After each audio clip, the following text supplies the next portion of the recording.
Hello and welcome to episode 1 of our series based around the domestication of the dog. In this episode, professional archaeologist Ian Howe and myself discuss the progenitor species of the domestic canine, the 4 main domestication hypotheses, as well as Dogor, the proto-dog found frozen in permafrost in Siberia. David is a registered professional archaeologist, a prehistoric human hunter-gatherer anthropologist, and an ethnocynologist. He's currently waiting for us on Skype, so let's welcome him to the show and get this underway.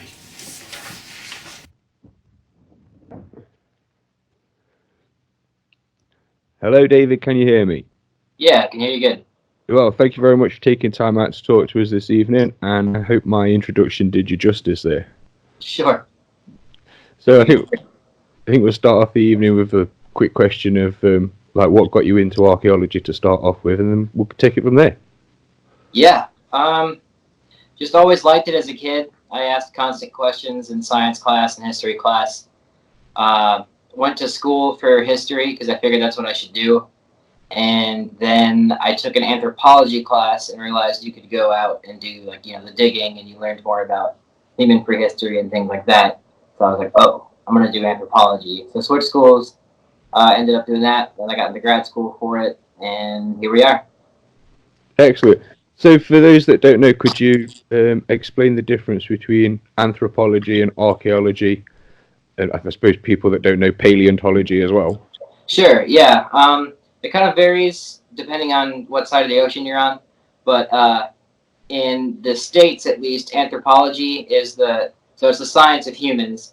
And we divide that into 4 different subfields, which one of them being archaeology, another one being physical anthropology, so like forensics and evolution. And then you have linguistic anthropology and cultural anthropology, And then that's all into anthropology. And then paleontology is a subsection of geology, which that studies ancient, dinosaurs and mammals and things that lived in way long ago. And then overseas, I know that some people have archaeology departments that are just attached to the history departments because it's more your classical archaeology and Greeks and Romans and ancient Celts and things like that.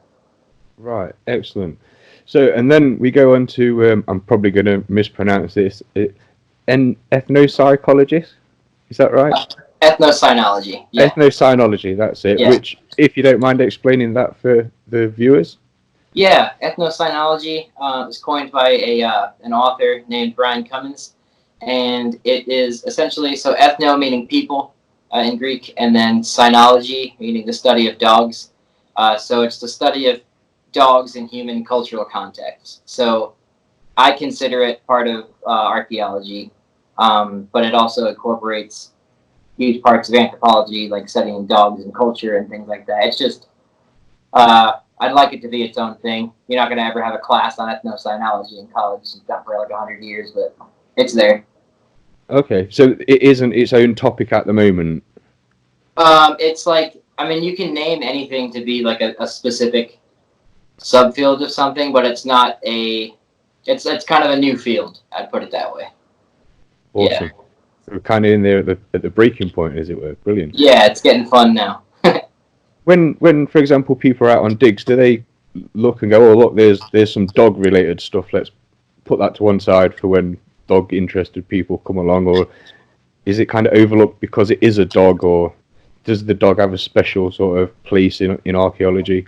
Yeah, I'm glad you asked that, because it's, before, say, like 50 years ago, when people were digging, they probably would have just seen dog there and assumed, oh yeah, there's a dog at the site.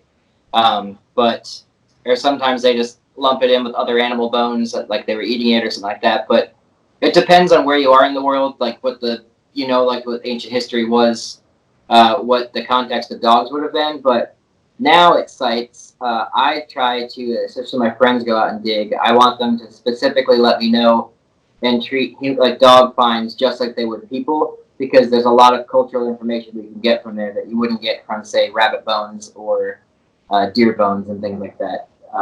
So it's something that was overlooked for a while, but usually if you find an intact dog burial or like a huge, like non-decayed, or how do you say it, a complete dog skeleton, you're going to want to study that thoroughly, and people did. But yeah. Awesome. Then Do you find those sort of things more than, say, in relation to like the horse or the cat or something else that we might assume domesticated quite a long time ago? Yeah. So I think most scientists in the world are pretty all right with the idea that dogs have been around the longest of any domestic animal. All right, But that's the shocking. yeah. Yeah, I would have thought it'd have been something like the sheep or the goat or something like that. No, yeah, dogs have been around for, in my opinion, the 30,000 years or more. But yeah, it definitely, by the time the other animals were being domesticated, like sheep, goats, and horses and whatnot, dogs were in full swing, like part of human life. Excellent. Yeah. That really didn't come across. As the layman thinking about things, I would have thought it'd been easier to go and say catch a goat than it is to perhaps go and catch the precursor to the domestic dog. Yeah. It probably is pretty easy to catch a goat compared to a wolf. Say that, but Yeah, you just probably ended up turning it into dinner quicker than anything else, maybe. right. Yeah. Cool. Right. So if we get onto our topic, then recently in the news over here, I don't know if it was in the States as well, but over in Siberia, they've uncovered what they're calling a proto-dog, which had been frozen in permafrost. Yeah. Which sort of fell in suit with our conversations that we'd had earlier on my own sort of interest of the topic, and students of mine that know me personally know that I'm quite interested in the history. And I'll be honest with you, it was Indiana Jones that got me into archaeology. Yeah. I mean, same. Yeah. Yeah, I was going to say any archaeologist that's 30 years or more that doesn't say that's lying, basically, in my opinion. Exactly. But as I'm told, the life's nothing like that. You don't all own a bullwhip and a cowboy hat. Right. No, we mostly have pencils and a clipboard and gloves and a shovel. Yeah, it's not got the same Hollywood sort of appeal, has it? Yeah. There are a lot of guns, though, especially in the States. But Yeah. Not so many Nazis, though, eh? no. Well, yeah. Put current Other politics, current politics to one side. Right. So let's get on at the track at hand then. So if we wouldn't mind, if we're going to start off with what I've got down as like the ancient bloodline, so the precursor to any sort of canid. If you wouldn't mind taking us from there, and I'll pull up a little image on the screen for the viewers to view with us as we work our way along it. I'll hand that over to you. So what I like to explain to people is a lot of people have this idea that there were dinosaurs and then they just died and then mammals just appeared out of nowhere and came. Mammals were around for a long time towards the end of the dinosaurs. Small rodent and primate-like things. And primates come from a rodent-like animal. But at that time, mammals were evolving already alongside dinosaurs. And so the dinosaurs died about 65 million years ago. From there on, mammals were just taking over the planet because they were adapted to. Obviously, we didn't need the sun to heat ourselves like reptiles do. We thermoregulate on our own. So mammals were evolving for a bit, and then by about 40 million years ago, mammals were starting to diverge into what we would see them as kind of now. And if you notice on this map here with Hesper Ion, that was a small, I would almost say, kind of weasel-like animal, just like a little. It's not related to weasels in any way, but I'm trying to. If you wanted to picture some kind of animal, a dog, raccoon, weasel thing, call it that. And that was Hesper Ion, and that was probably the ancestor of all the modern canids. And that lived about 40 to, I think, 30-something million years ago. I know it had an 11 million year lifespan. Well, the species, not that's quite a long time. That's quite a long time. Yeah, and then from then on, those kind of diverged into the different ones you're looking at here. Osbornodon was from Hesper Ion. That was its common ancestor was Hesper Ion. That line kind of just disappeared. And then you have, from Hesper Ion, they also had the Archeocy. And I just want to verify really quick when I'm looking at that, so this was in the Oligocene. So, where did you go? There you go. About 40 to 32 million years, or 25. Let me double check there. 32 to 24. Sorry, and that lived about then. So that's so that was Archeocyon, and then from there, Archeocyon had a divergent line that turned into the Borophagenes, or the Borophagus, however you want So, to pronounce it, and sorry those to are the cut. bone crushing. Oh, what's up? Sorry to cut in. What was like the difference then between the Archeocyon and the Hesperocyon? It just evolved later. Just a more starting to be a more canid-like looking creature just over time. I don't know what their specific dietary or behavior differences were. No, That's I not meant, really fair. do you know what made archaeologists go, well, that's a Hesperocyon and that's a Archeocyon? Oh, it's just I guess to the paleontologists I know that dig that kind of stuff, they have just samples of fossils that they find all over, and they keep a collection. And you can do, I guess, when you have enough of them, you can see that there's some that are very similar and some that are different, and you can tell with where they are in time that they were just getting different over. I guess they'd be coming up more. So over time, changing and evolving. So adapting to different environments, adapting to different food collecting strategies and things like that. To my knowledge, I can't say for sure what the specific difference was, but that's probably, it was just a more canid-like animal from more less what the Hesperocyon was. Okay. Yeah. And then the bone crushing dogs, which are the Borophagenes, that come an offshoot of that, they're now extinct. People like to think that these were like giant animals because when you see the paleo art of them, they look intimidating and massive. But they weren't that huge. I think I can see pictures of people holding them. I'll send some to you after this, but they're like dog skull size. But they were just very efficient at crushing bone, kind of like hyenas are. And I Okay. think some researchers refer to them as like hyena-like dogs, because that's kind of what their niche was. Excellent. Yeah. And then later on, you get the Leftist Ion, which, let me get the date here. Leftist Ions would have been about, okay, yeah, so that's correct. 31 to 10 million years ago.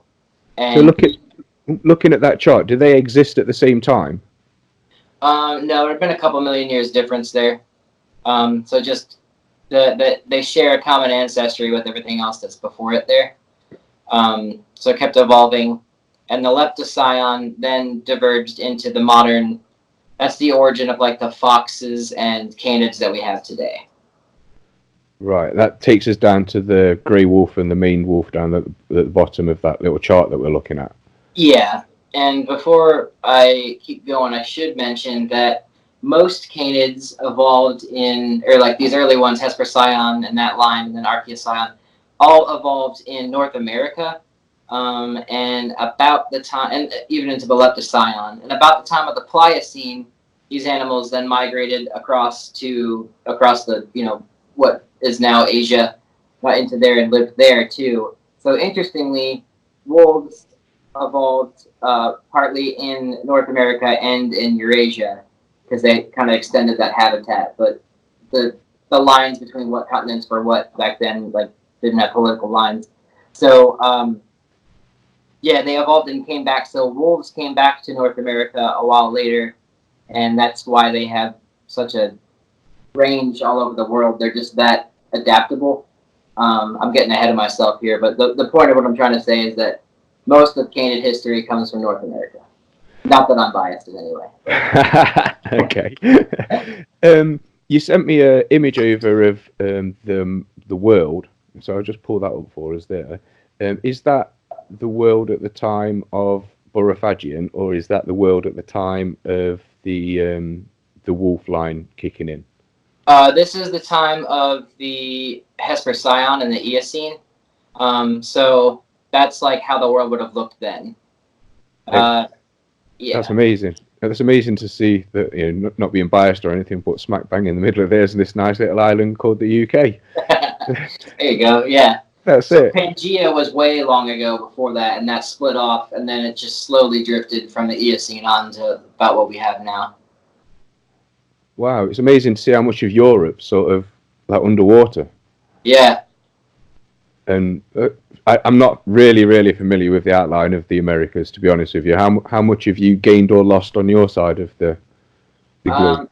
There's a lot more lakes now, a lot more bodies of water. North America and Canada are like way bigger in that map here than they are now. And you can see down in South America, the Amazon River isn't necessarily there, but there's where I can't see that close into here, but there's more ocean coming in South America, so the continents are divided a bit. And again, this is all conjecture based on tectonic plates and how fossils look. So it's there was no satellite imagery of the whatever. Yeah. It was a rendering. Taken from a computer program, I'm guessing. Sure. Yeah. Probably. Excellent. So at the time that the wolf sort of developed, the world would have looked completely different to this. Is that right?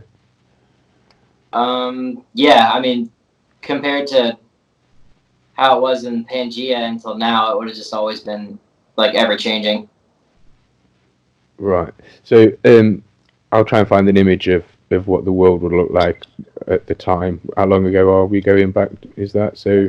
What, 4 million years ago? Yeah. So 4 million years put it pretty close to what we are now, just with probably more land around where we have sea level now. So the light blue on that map would have been filled in by land, I'm guessing.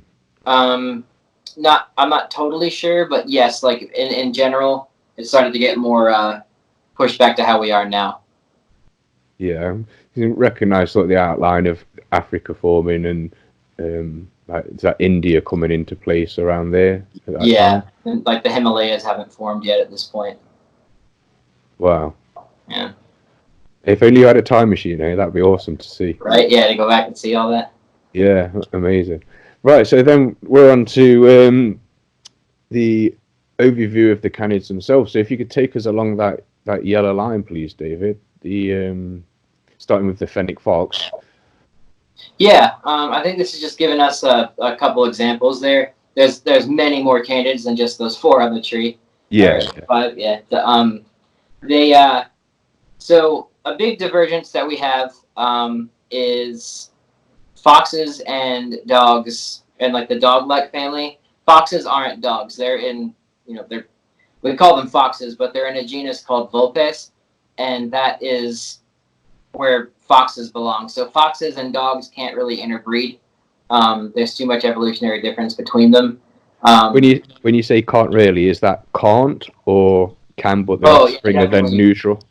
Definitely can. I guess you could try, but I don't think it would work. But yeah, so foxes are distinct from the rest of the dog-like canids in that sense, and they have a different behavior. They have a different niche. They're smaller. They're more prone to. I think foxes eat quite a bit of insects, and they eat rodents and things like that. Most of them eat rodents, but they have a different niche and they have different behaviors. And then, whereas canids, proper ones like the gray wolf, what's the word? The dog-like canids. There you go. And Canidae is what we're looking at. Let me double check I'm saying that right. Yeah. What am I doing?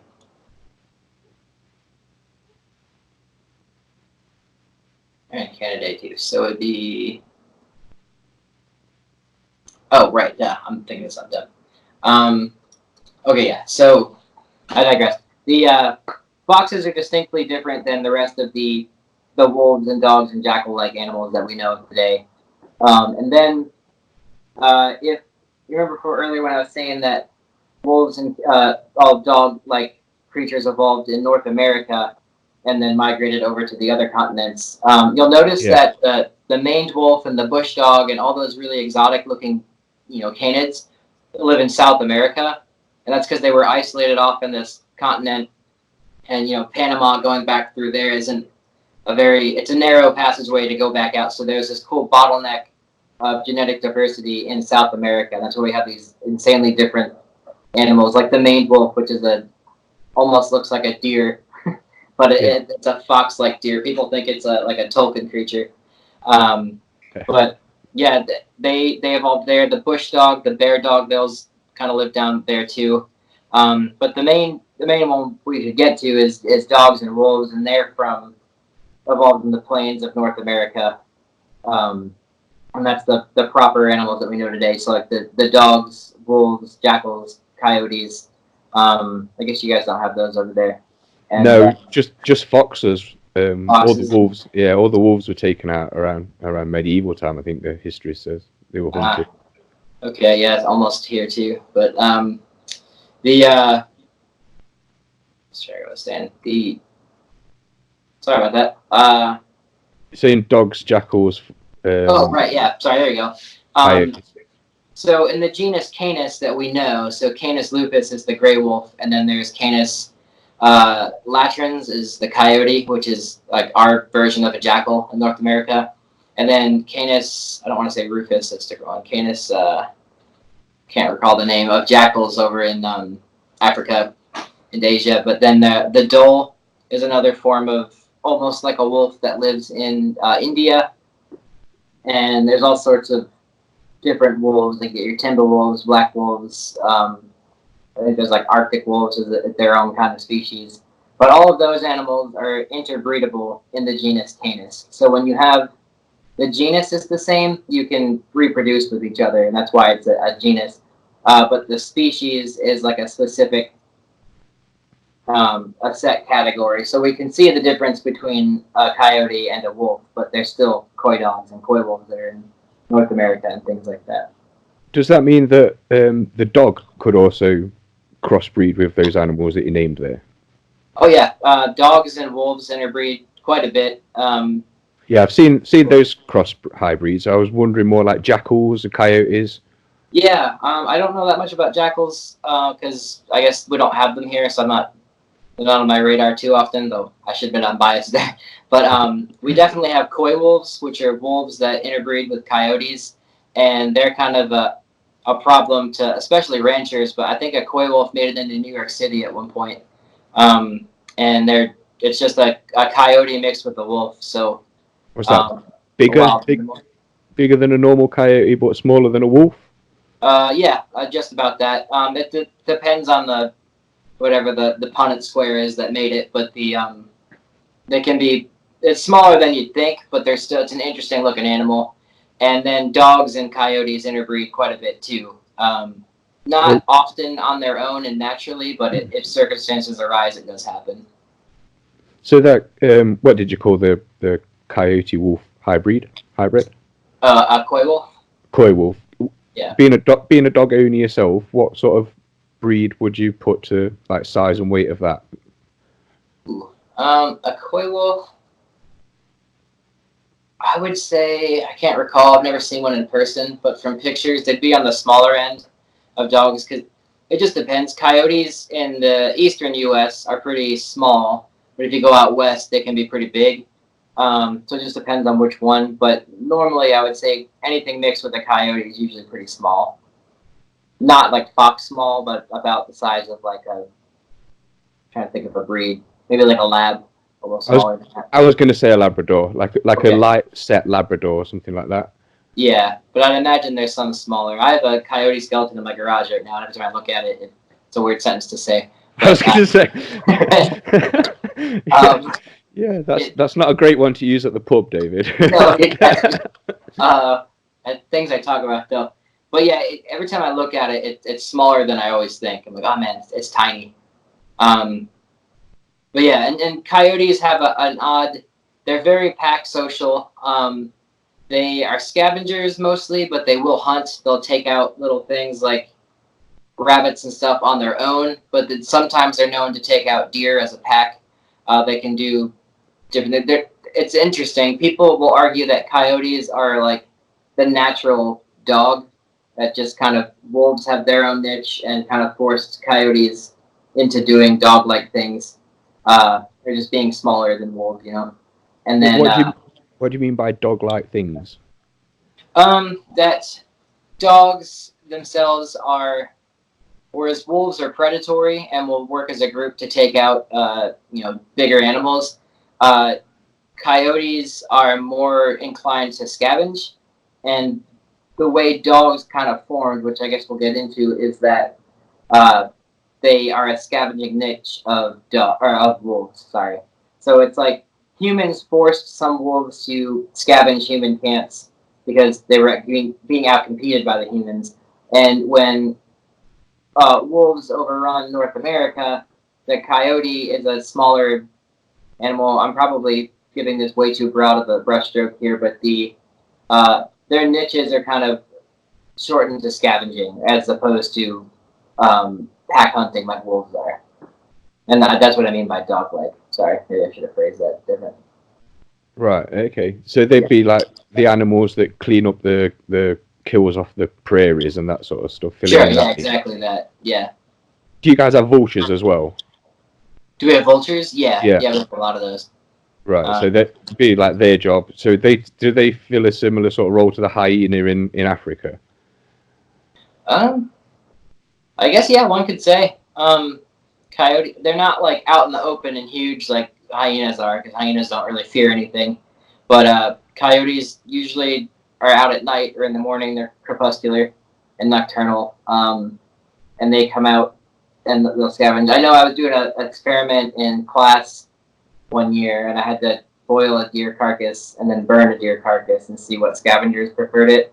And that night, you could hear the coyotes just like going to town on that carcass, like having a great time. Yeah. Did anything else show any interest? Possums. Yeah, possums just attack the carcass all night too. After the coyotes got like the big chunks. So just for us Brits and Europeans, what's a possum? A possum is one of the only marsupials that lives outside of. Maybe there's more outside of Australia, but one of the only marsupials in the United States or in North America, and they are a weird. I would say, you could say they look like raccoons, but they're just very possum looking. They're kind of gross, but that's my opinion. But they're cute in their own way too. Okay, but you've got no bear. No bears showed up. Yeah, no bears. That was in East Tennessee. There are bears there, but none that night. Lucky escape. Yeah. So, was the grey wolf the progenitor of all the other wolves, or did some of the other wolves come off of wolves that are now no longer in existence? Wolves is kind of a generic term for a lot like the wolf-like animals. I would say that timber wolves, Arctic wolves, gray wolves, all those are wolves, right? But they have their own specific names based on their region and their behaviors. Are they all essentially the same creature under the microscope? If you was to DNA them, they'd all be the same sort of thing. Yeah, it's just regional variation that it causes them to, or regional environmental, and then time makes them kind of speciate into different wolves, but they can all interbreed with each other for sure. That and what you've just described there would be able to be detected in a genetic sort of test. The environmental changes and that sort of stuff. Yeah, you could see that Arctic wolves probably have, DNA that's much more similar to each other than the DNA of Mexican wolves, like that live in the desert. But they're still wolves in a sense, and they can still probably interbreed. I think those two would be able to interbreed, but they do. But it's just a different, time has just separated them a bit more. But in the time that since the species, the genus of Canis has been around, there hasn't been enough time to make them indistinguishable from each other. How would you say it? They can still interbreed. So if we was to look at the DNA of the dog, are we still going to see big flags showing wolf DNA in there today? It depends on what kind of study you're doing. If you're doing one of those dog 23andMe's, it's going to be mostly, I would say, taken from modern breeds, and it's only looking for that kind of information. But if you wanted to say compare it to, say, a chimpanzee and a dog, it's going to show you that it's mostly more wolf than anything else. in terms of big brushstrokes of evolution. But yeah, I would say it depends on the test that you're doing. Yeah, I only asked that question because I was reading this. It was a genetic study that pointed out. You might already know this, but the Alaskan Malamute is more closely related to the grey wolves in Turkey than it is the grey wolves in Alaska, which I thought was amazing. Because for me, the Alaskan Malamute, you would have thought would come from the grey wolves of Alaska. Yeah, interesting. I didn't see that one, but that would make sense because there's just so many different migrations of people and wolves across, the past couple thousand years that have done that. So that is interesting. So the wolves in Turkey. Yeah, still to this day, apparently. The study collected all the DNA from the wolf species around the world that was still around and then put it to the DNA of something like 500 dogs, I think it was. Yeah, that's neat. Yeah, because that means the ancestral wolves that domesticated, at least in that one, that made Alaskan Malamutes and the wolves that live in Turkey are from that population. But the ones that live in Alaska now, those wolves, are probably from a population of wolves that could have come from like Europe or further south and migrated later to replace in Australia. Not Alaska, sorry. Wow. Yeah, that's interesting. Yeah. This sort of stuff fascinates me all the time. Me too. Right, so we're on the yellow line at the bottom. Maned wolves, and you've explained them, and we've done bush dogs. So we're moving on to then humans turn up, isn't it? We've already got wolves in North America where the dog sort of developed, and then humans turn up. Is that right? Yeah. Are you talking to North America specifically, or just dogs and wolves in general? Sorry. Has the location of the first domesticated dog been pinned down yet, or is this kind of what that dog frozen in Siberia is pointing to, that this is perhaps the earliest find? This is what we can say for real because we've got it. There are two. The leading theory that I subscribe to is that there are two domestication events that happened in different parts of the world, and one being in Europe and another one being in Asia. And that would be around 40 to 30,000 years ago. And I think the one frozen in Siberia is a cool evidence of the ongoing process of the dogs that were being domesticated in Asia. So the DNA, they took a carbon sample from its, or isotope analysis from its rib bone, and then they got a carbon date of 18,000 years from that. And they also got some genetic testing from it, and the genetic testing essentially says it's too close to call. It's a dog and it's a wolf. So it's interesting because right about that time is where I, from previous evidence, would lump dog domestication as like an ongoing thing, and it's just cool to see a physical find from that time. So is that time before humans went into North America? In my opinion, yes. 18,000 years ago would have been a little soon for that. Yeah. So the domestic dog hit the Americas via people taking it over there with them, not domesticating it and then it spreading around the world. Yeah, so domestic dogs were brought with humans to North America.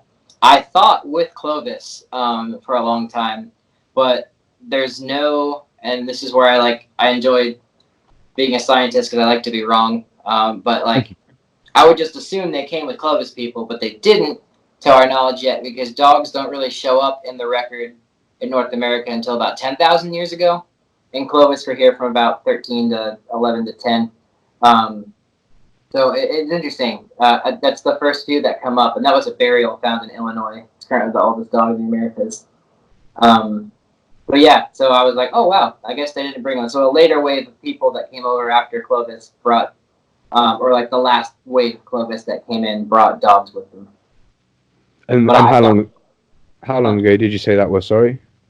That dog burial was about 10,000 years old. So anything past that would be just speculation on my end, but I would say probably around 11,000 years ago, people were bringing them in, and we just found one about 10,000 years old. And it would be a dog then, not a proto-dog like the Siberian doggo. Yeah, that dog had, it's called the Coster dog, Coster burial. It's in Illinois. And that dog, interesting, had a some coyote DNA in it. But that just means it had like interbred with the coyote later on and somewhere in its ancestry. But it's a proper dog. It was domesticated. Yeah. Right. So the one in Russia's got 8,000 years on that one. Yeah, yeah. Wow. So that would be from the migration into Eurasia, is that right? It wouldn't. I guess you could say so. Yeah, it wasn't. It may have been an established population of people that lived there for quite a while after they migrated that made that dog. But I guess since it was in permafrost, we can't necessarily say who the people were. But yeah, we know people were coming about that time, like wandering around Asia, populating like more areas. Did they find anything else with that dog? Do you know? Not to my knowledge. I think the study still hasn't been published. They just got the preliminary stuff to the news, but I'd love to know more. Would this dog been around at the same time as things like the direwolf? Yeah. The direwolf was went extinct about the time the rest of the megafauna in North America went extinct, but it was an endemic wolf in North America. We find a lot of them at the La Brea tar pits, actually. Yeah, so I've got a little description here of the direwolf, taken from sort of classical sources, shall we say. Okay. Ranging between 200 and 240 pounds. So in England, that's about 14.5 to 17.5 stone. Stands between 4 and 4.5 foot to the shoulder, which puts it about the belly button of a man. Comes in black, white, or brown, or any mixture in between. Its bite strength is unknown, but it's quite capable of piercing plate armor as though it wasn't there. Its alignment's sort of neutral. It's often found in a pack leading normal wolves, and it's the chosen ride for any goblin that considers himself to be a champion. Does that sort of fill in the gaps there? Yeah, I'd love to see the citations on it, but I think you're right. Yeah. No. Just neutral alignment like that. Well, so that was, for those that didn't know, the classic sort of fantasy description of a direwolf. What would it be in reality? The size, I always assumed, because of Game of Thrones giving me a bias, would be huge, like monster-like sized dogs. But they really, wolves, they were only a little bigger than wolves. They were just more robust, so they had bigger muscles on their face for chomping and grabbing bigger things. But they looked more or less just like wolves, just bigger. So an extra what? 10 pounds, 20 pounds? Yeah, I think it's about that, 10 to 30, maybe. I can't say off the top of my head, but I know they're bigger, and their musculature was bigger, so they're probably more heavier. So that would also mean not as fast. Is that right? I don't know. That's a good question. I have to look that up. Okay. Yeah. And how do we have any like intact ones of them? Like they've got that frozen one. Is there any that there's been found fleshed up, as it were? Direwolves, I think, are the most found animal at the La Brea tar pits, and they have quite a few complete skeletons. None like physically intact with like their bodies still. But here's a fun archaeology question: why do you think there are so many direwolves at the La Brea tar pits? I think I know the answer to this one. It's a trap. It's wolves were scavengers as well as hunters, so they would be drawn to the distress cause of the animals that were stuck in the tar and thus get themselves stuck, and then other wolves would come to their potential aid or to eat them and get stuck themselves. So yeah, that's exactly it. At least that's the leading theory. And And there's some that are so preserved there that you can still see their baculums, which are the penis bones. And there's one that they found that was broken and rehealed, which sounds intense, but it's an interesting snippet in time because it gives us a look at like the sexual behavior of an extinct animal, which is something you rarely see. So it's just like, you'd think it'd be funny that happened, but then it can tell you so much. It's cool. So that was what, broken and then had reformed? Yeah, so they think there was a lot of like competition among males like while they were mating. So it maybe got attacked by another one while it was like mid, I guess coitus would be the word. But yeah, definitely not what I want to experience in my life, but still an interesting snippet in time. Yeah, so for those that don't know, when dogs have finished mating, they do what's called Tiein, and the male might get off the female's back and face the opposite direction, but he's still very much doing the job, and that's to sort of protect his seed from anybody else coming along and interrupting the process. That also happens with wolves as well, doesn't it? I did not know that. That's cool. Did you not know that? Well, yeah, that's it's called Tiein. You have to be quite careful for obvious reasons. And that's what it's for, and it's sort of you can see those displays in wolves mating as well. Huh. Yeah, learn something new every day. Cool. Yeah, that's the beauty of life, my friend. That's the beauty of life. Yeah. So when these the first humans sort of went into Eurasia and we're into Europe out of Africa, that's putting us a long time back before the domestication of the dog, isn't it? I remember you telling me a little bit, like it's about up to about 200,000 years ago is what academia is prepared to accept at the moment. Yeah. I'll say to anyone listening that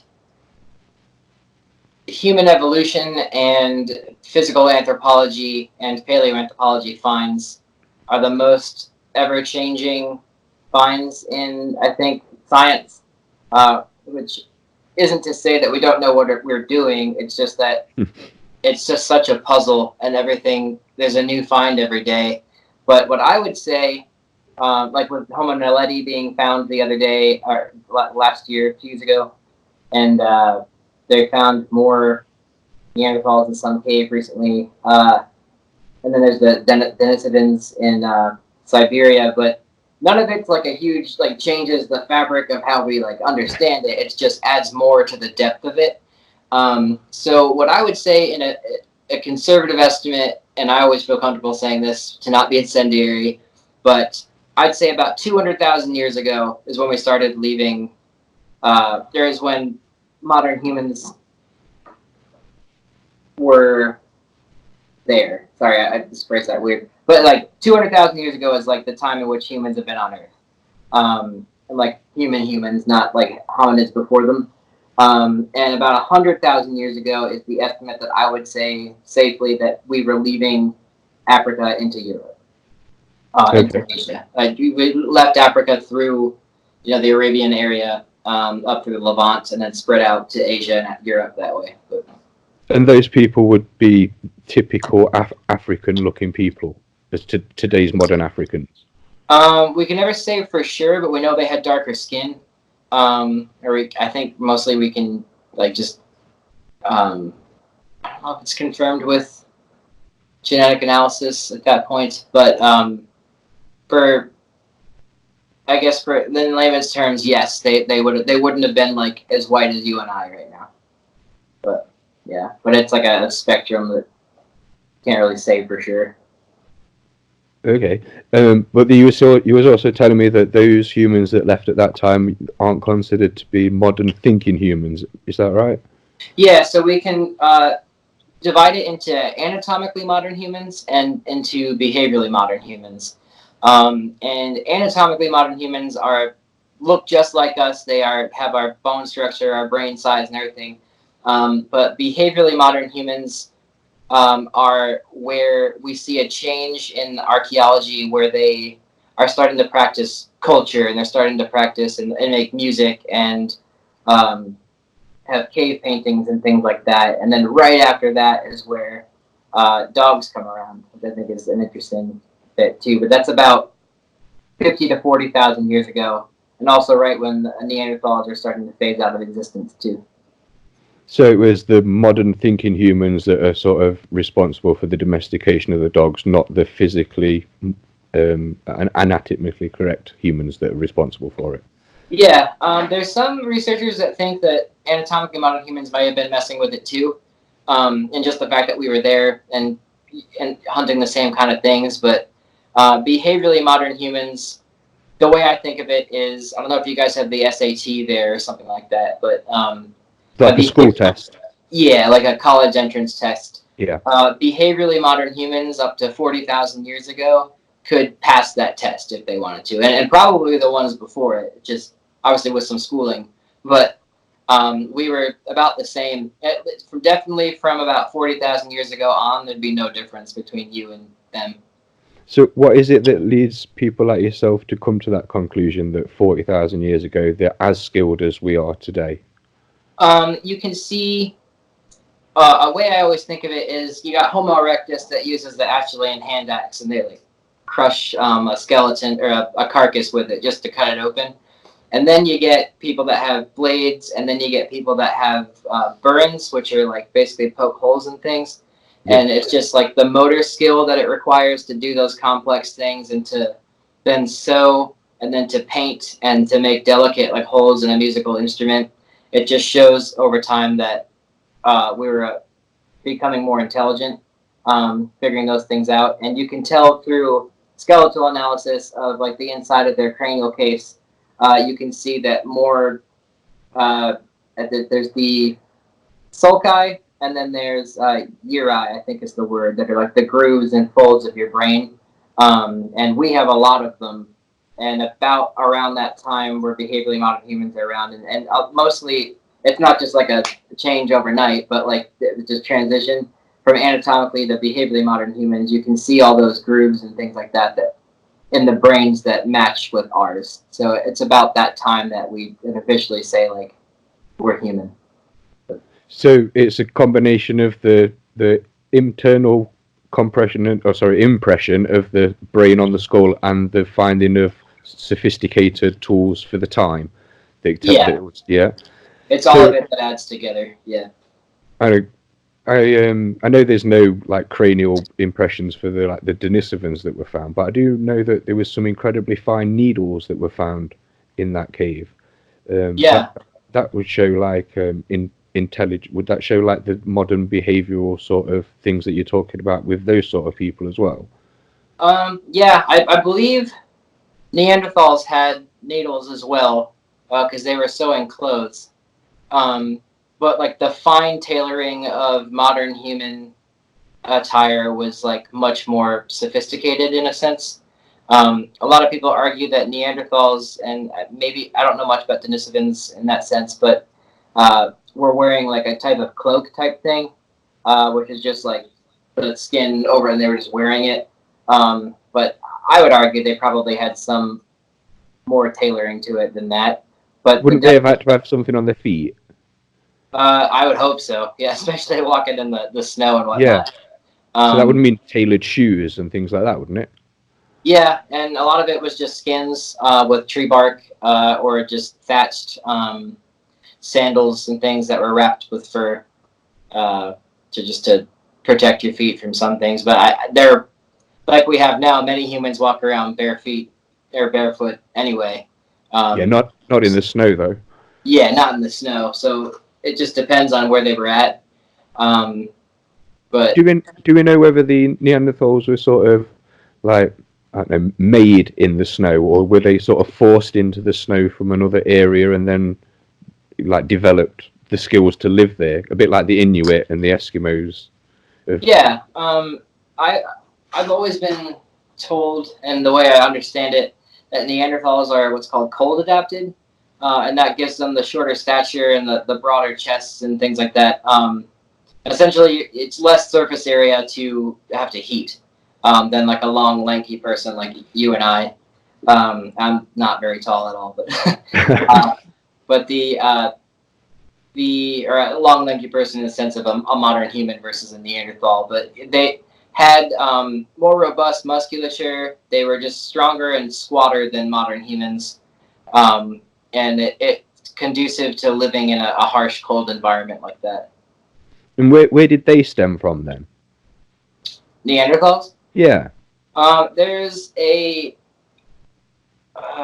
people refer to it as Homo antecessor, and then there's also just extant Homo erectus populations that how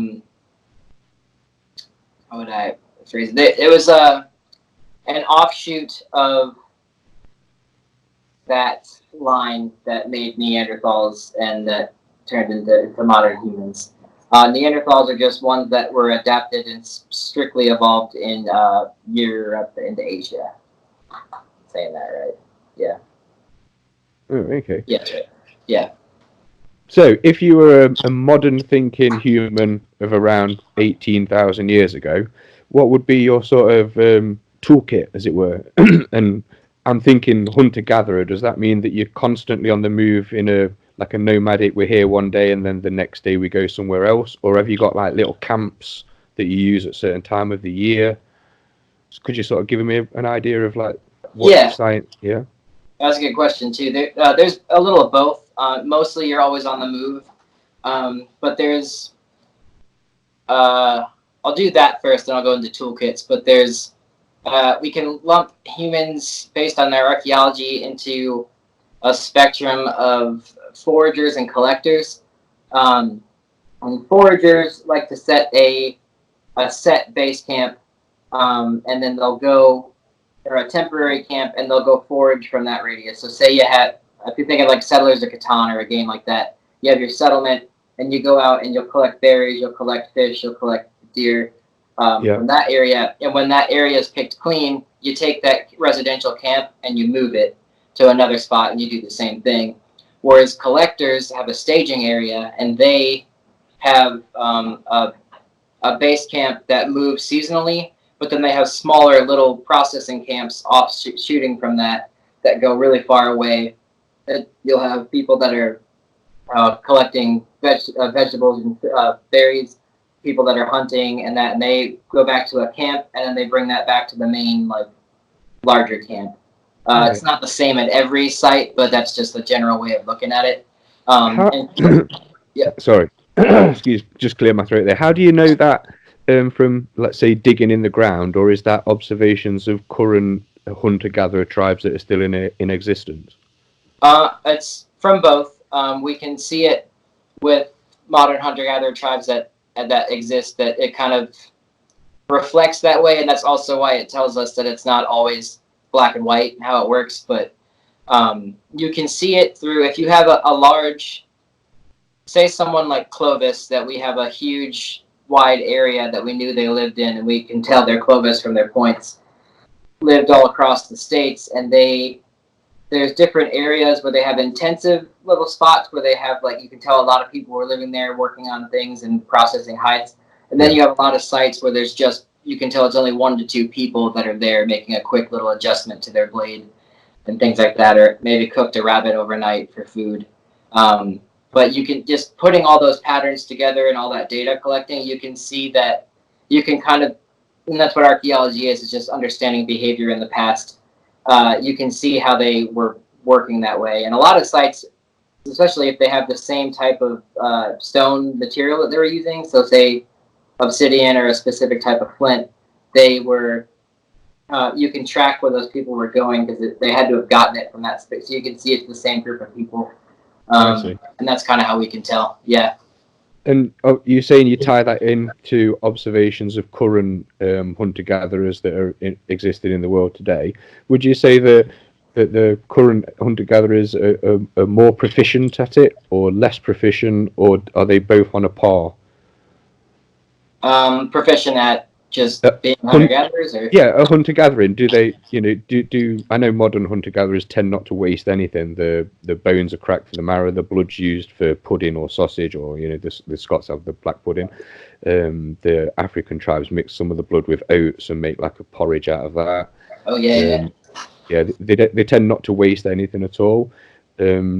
Has that been something that's developed, or were the people back when we're talking just as efficient at food gathering and usage?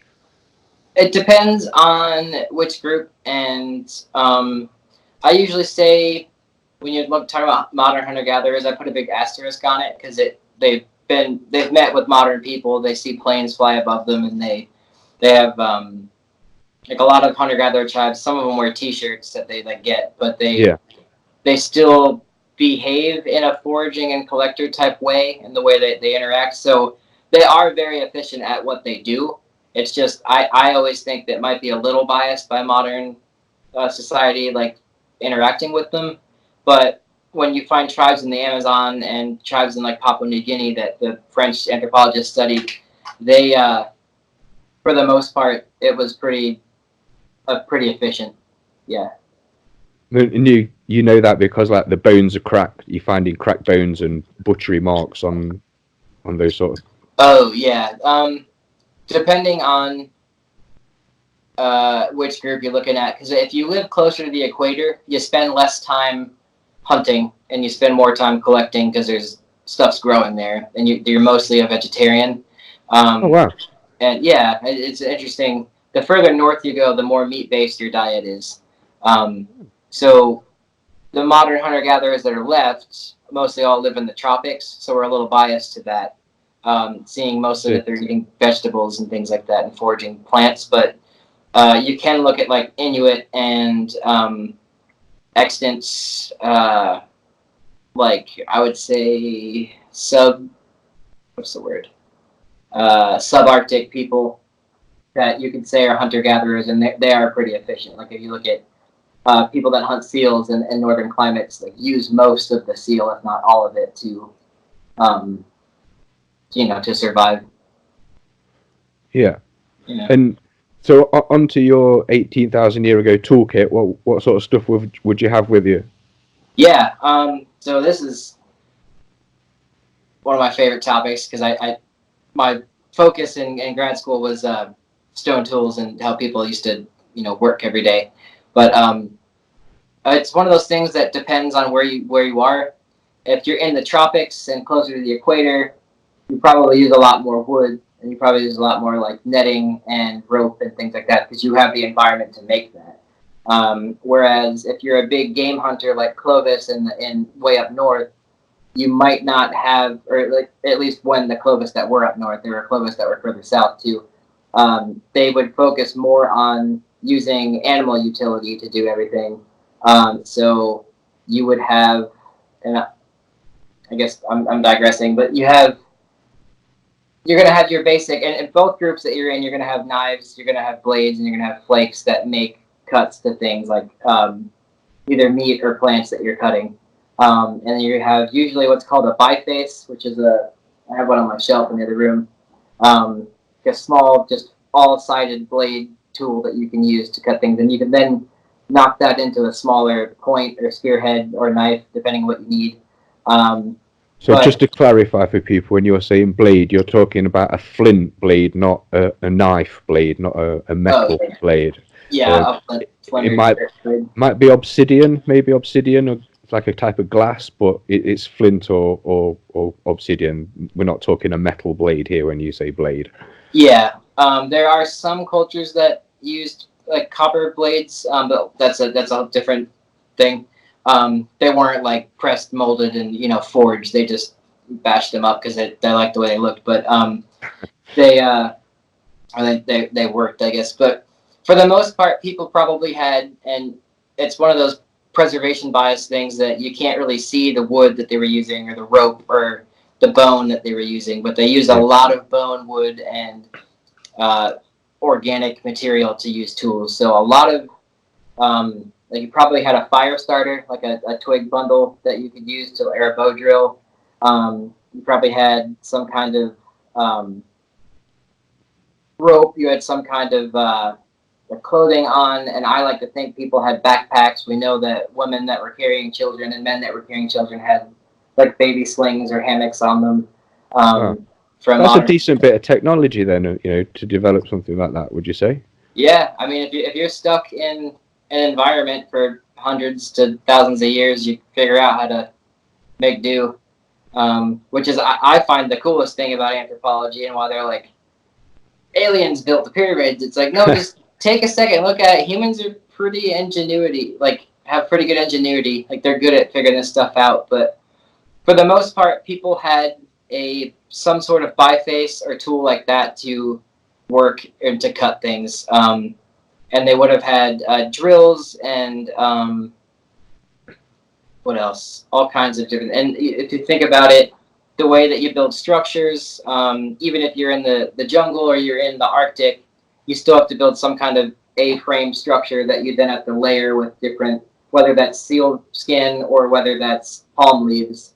It's still a similar thing. And then you have to stack it the right way to make sure rain doesn't come in, and something to make fire, something to scrape hides with, something to cut things with. And that's your basic toolkit. So they've got to do all this themselves because they've got no like domesticated animals at all to rely on. Yeah, that's all hand labor. Yeah, nothing heavy, big and heavy to do any dragging around. And obviously, I'm guessing they've got to be able to protect themselves from natural predators of the environments that they're traveling through as well. Yeah. So I always thought that people in the past would be, just strapped like Legolas in Lord of the Rings with a huge quiver and swords and bows and stuff, but they wouldn't have swords. But for the most part, people didn't carry that many weapons. They weren't like constantly in some like life or death situation, and it was in a sense. But predators don't really just come up and attack 5 humans walking in a group like as movies might make it look, but it happens. It's just not intensely like everyday kind of situation. But they would have had just having fire and just having like 1 or 2 spears to defend yourself would have been plenty. You didn't need to just walk on the move with a quiver full of 50 arrows and a neutral, disposition. But so wolves aside, what would be their like main threat? Depending on where you were, definitely in Europe, you had wolves, cave bears, cave lions, hyenas, all kinds of different tigers and lions that are now extinct in Europe. But wolves, and what else would there be? So would we be at the same time as saber-toothed cats, or the correct pronunciation is, it's not saber-toothed tiger, is it? But it's saber-toothed something or other. Yeah, it's a cat. Those are mostly in North America, but or Smilodon was North America only. But in Europe and Asia, there were big European cave lions and what was the other one? Cave lion. There's another big lion, just like a regular panther type thing, all over the place.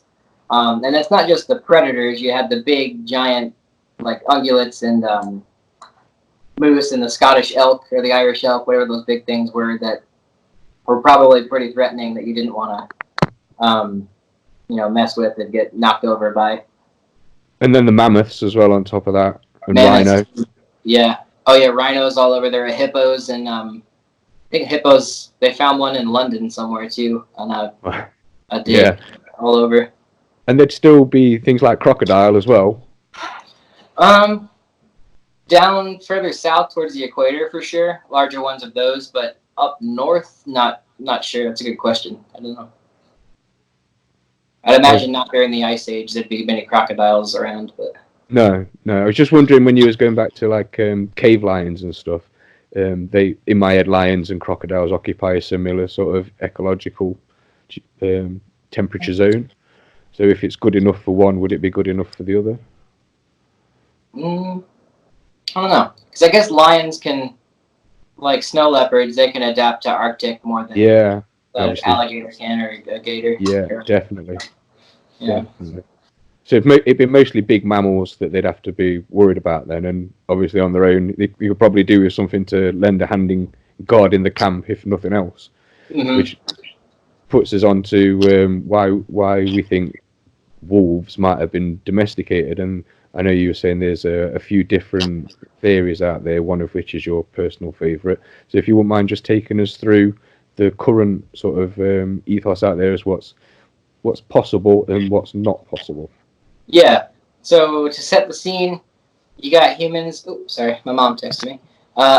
You got humans arrive in Eurasia, and wolves are one of the top predators there. So this new invasive species that's also very social and also very good at hunting things together comes in and starts taking away your thunder. And they either have to adapt or go extinct. And it wasn't that intense, but that's just the way to make it dramatic for me. But they, to make it make more sense in the long run. So that's where the domestication theories come in, and the four of them. I'll start with the first one, is the Proto-Dog, or the flight distance hypothesis, and that's the idea that, this is by Lorna and Raymond Coppinger, I can't remember the dates, but that's their books. That's the idea that wolves have, like all mammals, have a fight or flight instinct, and when humans would come around, or wolves would go near humans, they have either the fight instinct to be aggressive towards them or the flight instinct to just keep their distance and run away. And the ones that were more predisposed to running away were survived because they didn't get killed by humans when they invaded the camp or whatnot, and knew to keep their distance, and they stayed safer. And over time, these dogs naturally, or these wolves naturally kind of descended into the scavenging dogs that we know of today. Like if you see dogs at like a dump or a junkyard, that kind of thing. And that's a natural domestication theory. And then, let's see, the second theory is the symbiotic mutualism hypothesis. And that's the idea that wolves and humans having a similar ecology would have been interacting constantly on the daily basis. And in the same way that they were naturally, in the other theory, becoming dogs by scavenging, humans noticed which ones that were scavengers and which ones were, humans noticed which ones were more aggressive and which ones were less aggressive. And they would have rewarded the ones that were less aggressive, and by throwing them food when they got to a kill, or if one was scavenging outside a camp, they knew, like, if you just give him a bone, he'll go away. So they would do that. And then by that, what differentiates that from the first theory is that this is a direct human hand in the evolution of dogs. And it involves a lot of the first theory too, because you're basically you're selecting for ones that have a bigger flight distance, right? That are less fearful of humans. So would it be true to say that at that point that humans didn't consider the wolf to be a threat then? Because I wouldn't have thought that one would have tolerated the other's presence. And this is where I wish I had a time machine. I mean, I do every day. But from my understanding, wolves that we have now, like I said earlier, with that, I put a bit of asterisk on it because we're living in the modern world and everything's connected. But wolves now know to keep away from people. They don't just walk into town and bite people. So that's how I understand it. Back in the day, maybe that was different and they had no fear of humans. But I imagine if a human camp one day just sprung up in your territory and you heard music and you heard people yelling and laughing and screaming, and then you saw fire, you probably wouldn't go near it. And that's my understanding. But at night, when that dies down... That's what I think as well. Yeah. And yeah, there you go. And at night, when that dies down, and you only have two people on guard watching camp, and there's still like ambient cooked deer smell, they're going to come closer. So I think they were probably fearful of people, and I don't think people in the middle of the day feared wolves too much, especially if you had fire and a torch and stuff. But I'll never know without the time machine. But I'd imagine there was a mutual respect of, I'm not going to mess with you. Yeah. Which makes it interesting to think that at some point somebody went, I'm going to start to feed the thing that drags my children away in the night. Right. And that's where I think that the scavenging thing probably happened more, because humans are just so good at hunting everything that they needed something to eat, and they just said, like, screw it, I'm going to go eat from a human camp tonight. And it was a little of both there. In both those theories, but would there really be anything worth getting though? You know, if the humans are as efficient a hunter-gatherer and using the marrow, they're using the blood, they're using the offal, what's left? Yeah, sometimes, like in this is where I don't say I disagree with some people on that, but it's just it's different at different sites. There are some sites like those big bison jumps and the big mammoth kills that there's no way you could possibly eat every inch of that mammoth, especially if you killed 5 to 6 of them, you know? So the bigger pieces that got left out, or they just like didn't get to yet, those would be left out, or they'd try to cook it all and smoke it all at night, kind of thing like that. There's sometimes where there'd be stuff left, and not that they weren't using all those parts, it's just that you couldn't use them all at once. They'd still be sitting out somewhere. And that's where I disagree with people saying like they used every single thing, because like I agree in the sense that they weren't trying to waste it. It's just it didn't just disappear, you know. And I'm sure you understand that. Wouldn't it be like modern hunters though, where they go out? excuse me. They spring the trap, or they do the fires and force the big mammoths off the cliff faces or whatever. Then wouldn't they butcher that and take that back to their camp? So what they take back, they would use in its entirety, and what was butchered at the kill site would be left for the wolves, and never the twain would meet, almost, because obviously you leave in your camp, the mammoths aren't going to be, I would assume, not too close to the human settlements, because for obvious reasons there's a predator. Wouldn't it put the wolves a long way away? There's still like the remnant like pieces of arm bone and shoulder blades and stuff and vertebrae that you're not eating the bone, and you can't get every little piece of that out, so you're still throwing those bones into your garbage spot of the camp, or your midden pile, and that doesn't just like disappear overnight, and that's what they would have been smelling to come eat. But they still did use as much as they could and didn't waste it, like, you know, like that. There's still that like remnant bit. So modern hunters, I think, when they're cut up a deer, they gut it, they leave the guts there, and then they some of them will take the whole thing back and carry it, or they'll just cut it up into individual pieces. But those at the camp, that might be, there's no evidence of it other than the blood on the ground. But when you bring it back home, like, I know you're not making like food out of the verts, or like the vertebrae and the you know, the skull. So that kind of stuff is still around, and that's what they would have smelled, I think. But would that be like the meager waste from them be more worth the risk of interacting with humans than just going to the big massive carcass that's still left, you know, the bit that's laid on the ground the humans can't get to until the top part's been eaten? The thing weighs, however, you know, a ton, 2 ton. Would it not be easier to scavenge that and not run the risk of having a potential threat? That is a good question, because it's one of those time machine questions. I'm not sure, but in my understanding, like when you see dogs at junkyards and in dumps around the world, like eating whatever, just trash, and all dogs knock over trash cans and want to eat it. They and that's a behavior that we've just bred into them now. But there's still something they smell, and there's still something they want to get at and eat. So I think even if wolves knew, like, and I don't think they sat around the camp and talked to each other about it, but I could go hunt a giant elk tomorrow, but there is a lot of like good smelling stuff coming from that human camp. I might as well go do it. This lumps into behavioral ecology, which is just that in optimal foraging, that all animals function in a way that, or operate in a way that they want to reduce the amount of calories spent on those gained. So it's less calories to go scavenge a camp than it is to hunt, in the same way that it is less calories for me to order Uber Eats than it is for me to go to the store and like make all the stuff myself. It would be the same expenditure of calories though, and less risk to pillage the kill site, and potentially greater rewards because the humans can't take it all. And if they've killed, like you were saying earlier, 6 mammoths, there's 6 full creatures there to eat. I'm not sure whether wolves are one of the creatures that will eat rotten meat or not.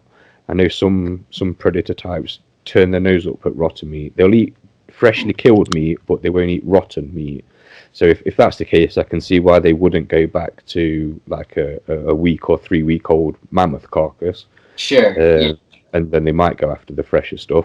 But if they are a creature that will eat rotten meat as well, then yeah, it seems to me it would just be easier to eat what's left that the humans haven't taken, and then wouldn't go back to either because we don't eat rotten meat.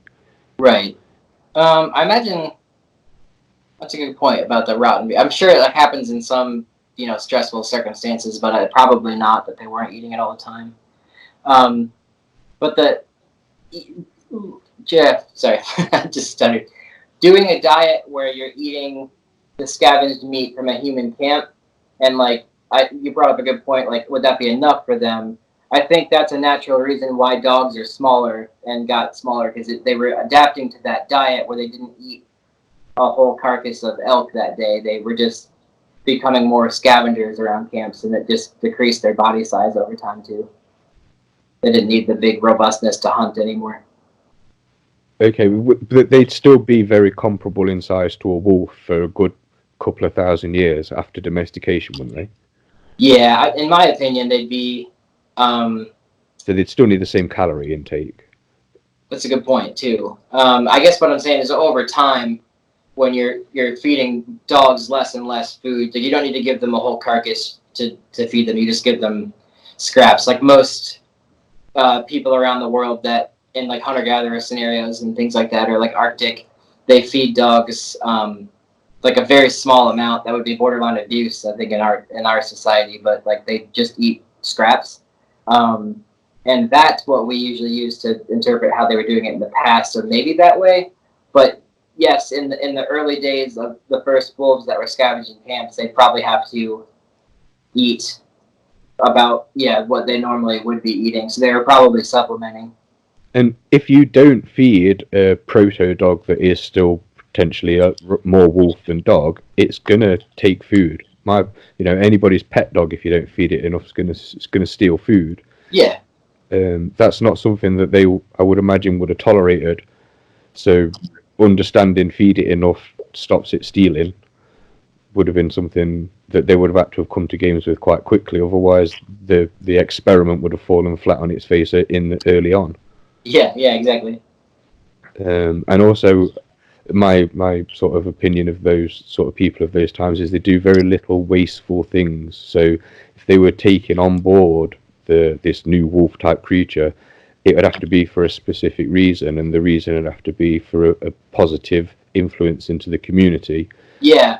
More than detriment. So I'm expending food to keep this thing alive. It's got to do something for me naturally without any training, because we're talking about people that don't know what dog training is to start off with. It's got to do something naturally for me that's worth me expending enough food to keep it healthy enough to do the job that I'm expecting it to do. Exactly. Yeah, and it goes back to the optimality, like caring for a dog, and that's why like dog burials don't show up for a while after dogs are domesticated. Is like it's a cool milestone to see in the record, because it's like, oh, they did put time and effort into caring. Because in the survival sense, like caring for a dog is a ridiculous thing to do, because it's more stuff you have to feed. Yeah. So, definitely. Good point. Yeah. Just how much difference is there between finding like human buried dogs and human buried horses? Because I think that's probably the next animal that humans have got like a close kinship to. Yeah. Horses are pretty young. They're only like 5,000 years old, max. But they horse burials appear about, I think, 3,000 years ago, like in the early Bronze Age. Wow. And like, yeah, there's that really cool one, that like the chariot burials and stuff. They're very elaborate.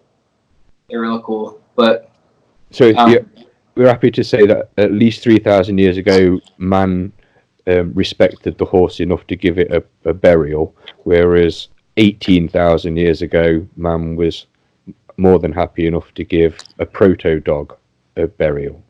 Yeah. The oldest burial we know of is about 14,000 years ago, but that doesn't mean there weren't some before that.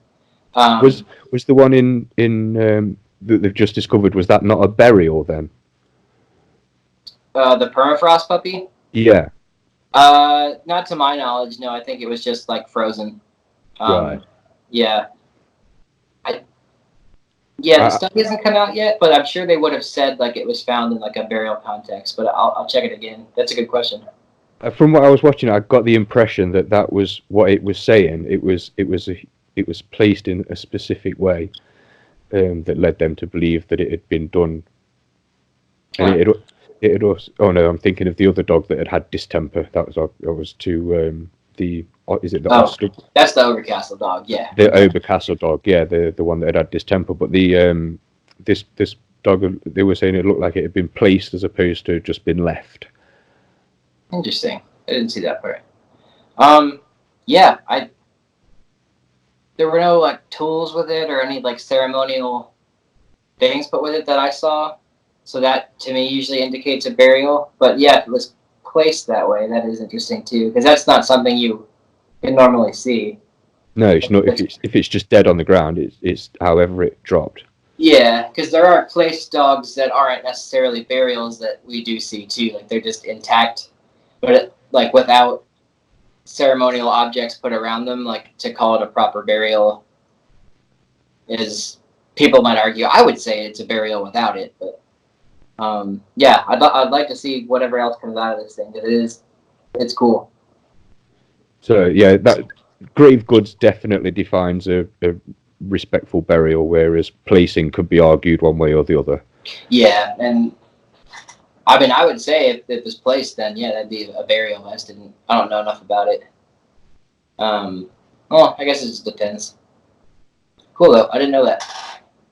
So sorry to cut you off. You got 2 out of the 4 domestication hypotheses down. The next 2, if I remember correctly, where I left off, would be the Pinocchio hypothesis, and this is the idea that humans were selectively and willingly adopting wolf pups out of dens or abandoned wolf pups and bringing them to camp and raising them as their own. And there's a lot of people that think that this is viable. There's a lot of people that think that it's not viable.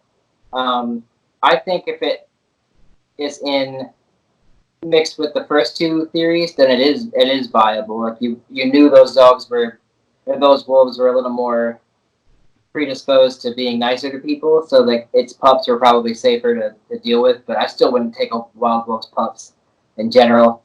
But yeah, people think, and it's called the Pinocchio hypothesis, because you can't just take a real wolf and then make it and just call it a dog. Like it's still going to have its wild disposition to it. But over time, it's systematically, if you keep doing that, then yes, I think like you're going to keep selecting for a more docile animal. But to just, like the movie Alpha suggests, just take which I thought was a great movie minus this point, but just to take a wild wolf and hang out with it doesn't make it a domestic dog, you know? No, but it makes it a cool wild wolf. Yeah, exactly. Yeah. So I think if this is mixed in with the other 2 theories, it's viable. I just know the Coppingers don't really like it, and then therefore, but the points they make do make sense, but that's just a one instance thing. If it was done over time, then yeah, I think it would work. It just seems like a not smart thing to do. Stick your hands in a wolf den, but humans are known for doing not smart things. That is true. That is what YouTube is for. So I'll let you do the 4th one, and then I'll let you in on my favourite out of the 4, my preferred. Yeah. The 4th one, which is newer, is the captive wolf hypothesis, and this is the idea that people were selectively capturing wolves, either like with nets or not like just a cartoon net, but like trapping them in it and penning them into an area like a cave or some kind of predetermined like alley, or we have an arroyo here, I don't know what you call it overseas, but essentially just trapping them in a way, and that way they were stuck in this confined area and they could use their pelts when they wanted to like kill the wolf and use their pelts for just have year-wide access to their furs, and also an emergency food source.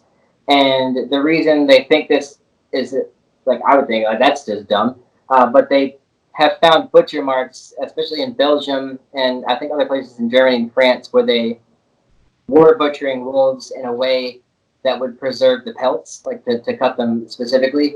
You can see the cut marks on their bones. So that's why they think, at least in this area, that's what people were doing.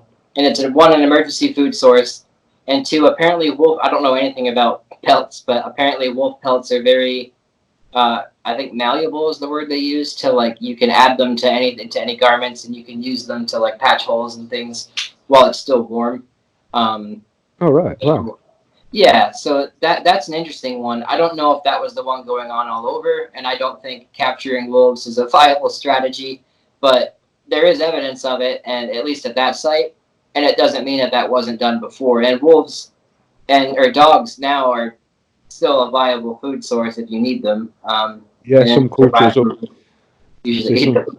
Yeah, some cultures to this day still eat them. There's festivals in Asia where they have the dog meat festival. You know. And the Plains Indians too. There's some, I believe the Arapaho and the Sioux have like a ceremony where they eat dogs. But yeah, super neat.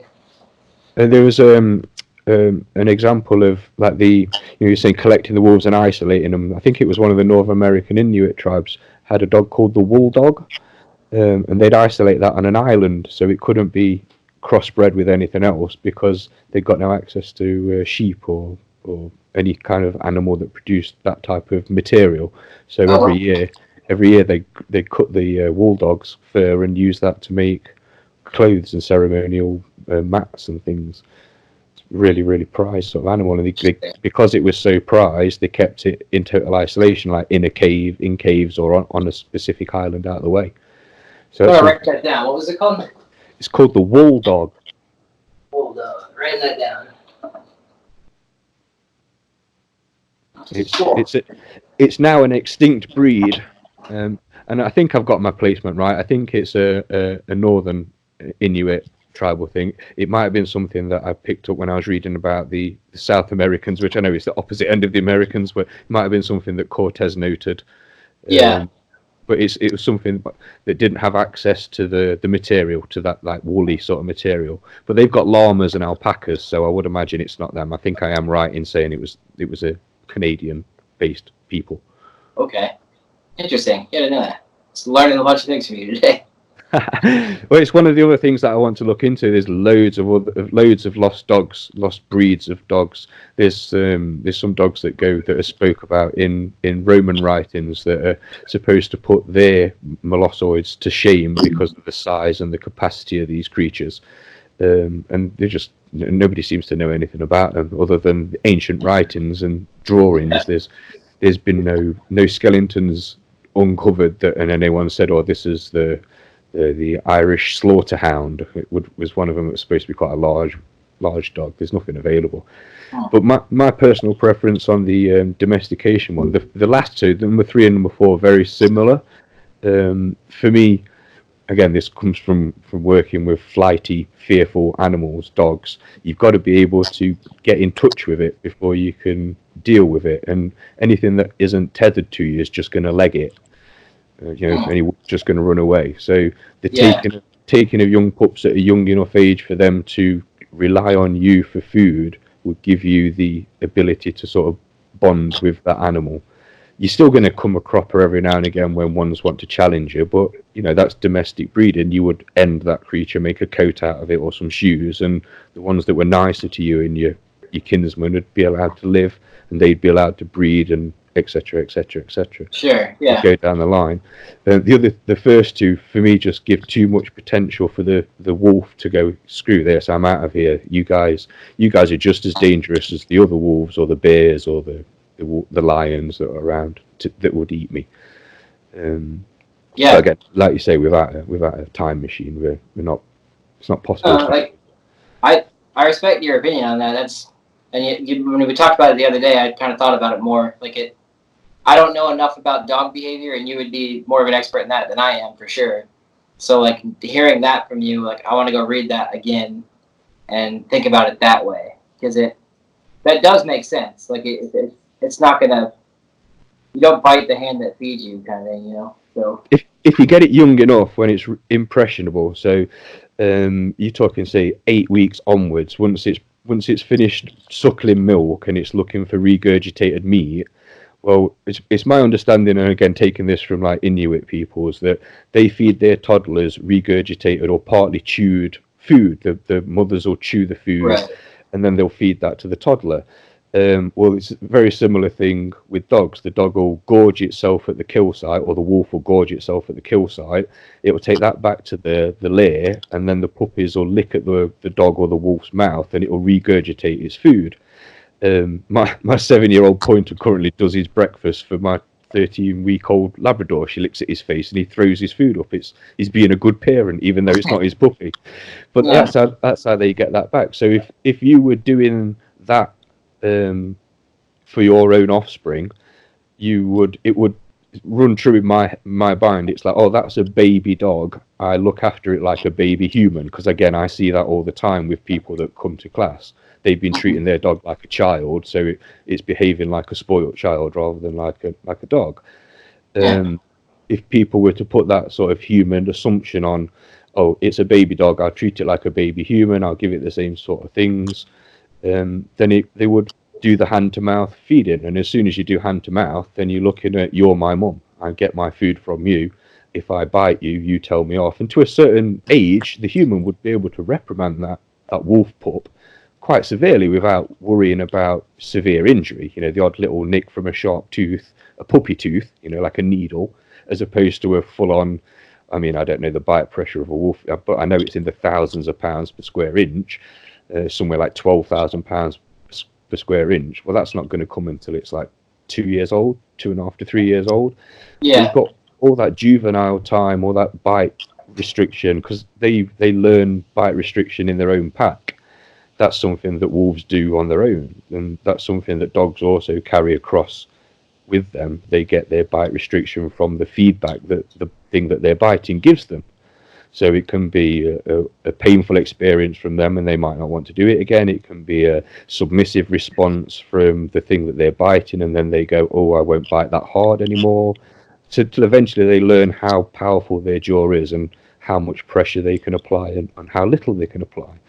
So again, if that's put across in the human sort of camp, oh, you bit me too hard, smack, because they're not going to have the RSPCA or PETA back then. If the dog did something wrong or the wolf did something wrong, it probably got a good hiding, a good smacking. Yeah. There'd have been no naughty step, and it would have related, I do that action with pain. So I touch something sharp, I get pain. It's that sort of reaction. It's a very easy one. You see it in rats when you have them run around a maze. If they go the wrong way, get zapped or something, they don't want to do it again. You can see how that would have come across. So that just puts it sat around the campfire for me, or in their little put together shacks, feeding their child.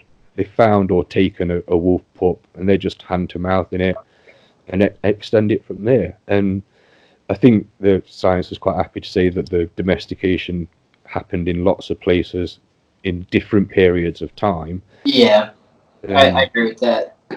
It pretty much boils down to when somebody went, that looks like I want it, whether it be cute or or whether I've got a job for it, or I'm going to take it now and feed it a little bit and then I'll skin it later, because that's another way of food preservation, isn't it? If you've got something young enough that's not going to harm you, like you say, you could keep it around, and then you get attached to it, like folks often do.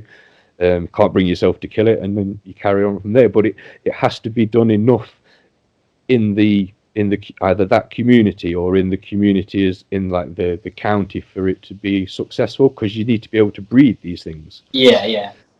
So I can't imagine somebody taking their Proto-Dog into the wild to have it breed with a wolf and then expect it to come back to them. Because if the Proto-Dog is differentiating itself between it being a wolf and it not being a wolf, it may or may not want to interact with that creature to start off with. It may be fearful of it, or it may be aggressive towards it.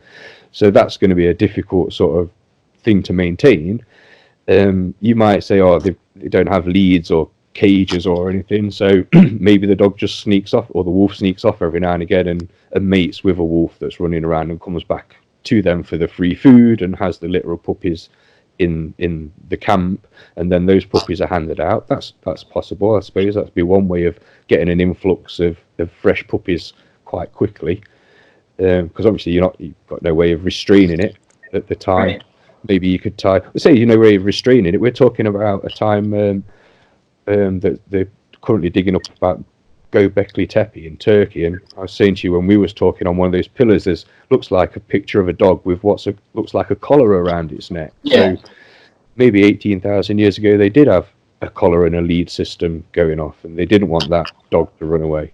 Yeah. So that would again mean that there would have to be enough humans with enough proto-dogs to be able to keep the lineage going. And it can't all be from the same litter. They can't all have just... Not the same one. Yeah. No, they can't have just found 10 puppies and then everybody in the village has got one each and they all breed. Yeah, you might have got away with that a little bit, but again, my understandings of dogs is that's not something that they will go out of their way to do is mate with their own progeny. They seem to know to go further afield to stop obvious reasons. So if you're forcing them to do it, yeah, you might get a successful mating out of it. But given the choice, it's not something that they prefer to do. Right. So it still leaves lots of open questions as to. Oh yeah, it's more questions than it leaves answered for sure. But that's just how it sits in my head. Obviously, I'm the layman, as it were, but coming at it from a different perspective, coming at it from the animal side rather than the academic side. And from like the taking of the proto-dog, what sort of steps do you think they took with that animal then? What was the first thing that you think they would have used that for?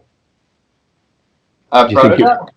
Yeah, do you think would it just taken for a pet, or do you think it was taken to do something? I think, to my opinion, and this is unpopular with like my friends, is to guard camps. Not that it's unpopular with them, it's hard to find that archaeologically, so we don't know. That's my opinion of what the first job would be. It's something that doesn't require any training. It's something that it would do naturally. It would sound off. Even if it was trying to bite you, if you tied it up, it would still bark when something came, or howl. It'd make noise. I mean, barking's quite a dog thing. I'm glad you mentioned that. Yeah. Yeah, it's done in juvenile wolves, but adult wolves don't tend to do it. It's more the howling and the growling and the snuffing and the snorting.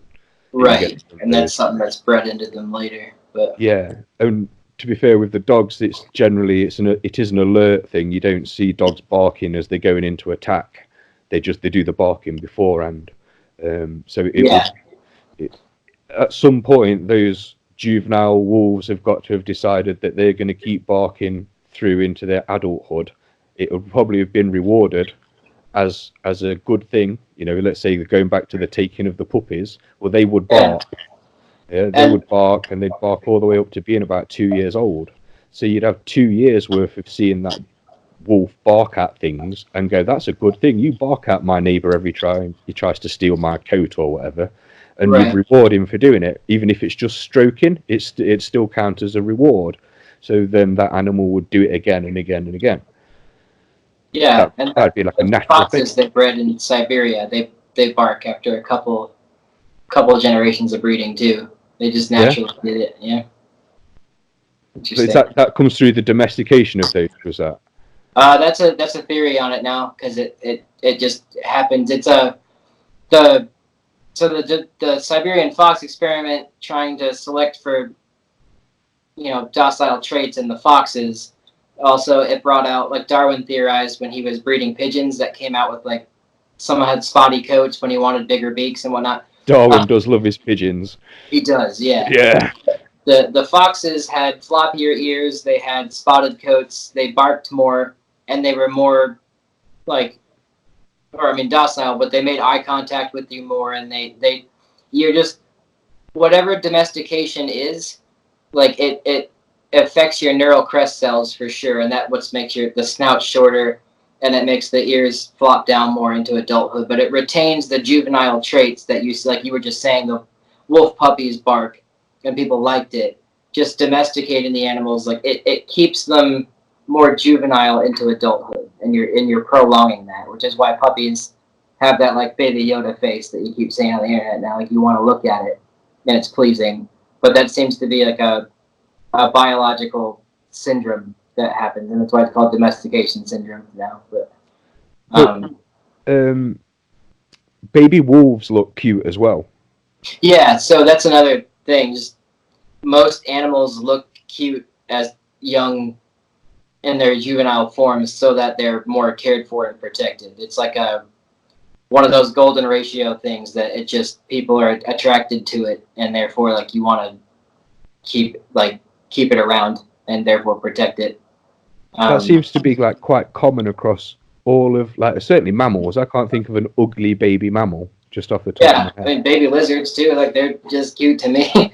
But I mean it could be a human bias that we have on that, but I think most animal things or like even little things are just cute, and some psychological thing helps keep it alive more, you know.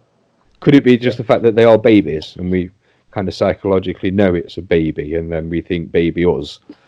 Yeah, but like the enhanced like baby like features of it might be what's doing it, or it's just that we know, like what you're saying. Like that's something I don't know the answer to. It's just it's interesting that domestic animals retain those traits, and that's why they are domestic. Because you're keeping like the child version of it around. But it's cool. I suppose like an adult polar bear or an adult wolf wouldn't be cute. It might be classed as like beautiful or majestic or something like that, but it doesn't maintain that cute element, does it? I suppose. Yeah, I guess you're right. Like that's a good way to put it. Like I would still call them like gorgeous or beautiful, but like you don't like look at a threatening wolf and call it cute. But the pups are always cute. Yeah. Yeah, would you look at a non-threatening wolf as cute though?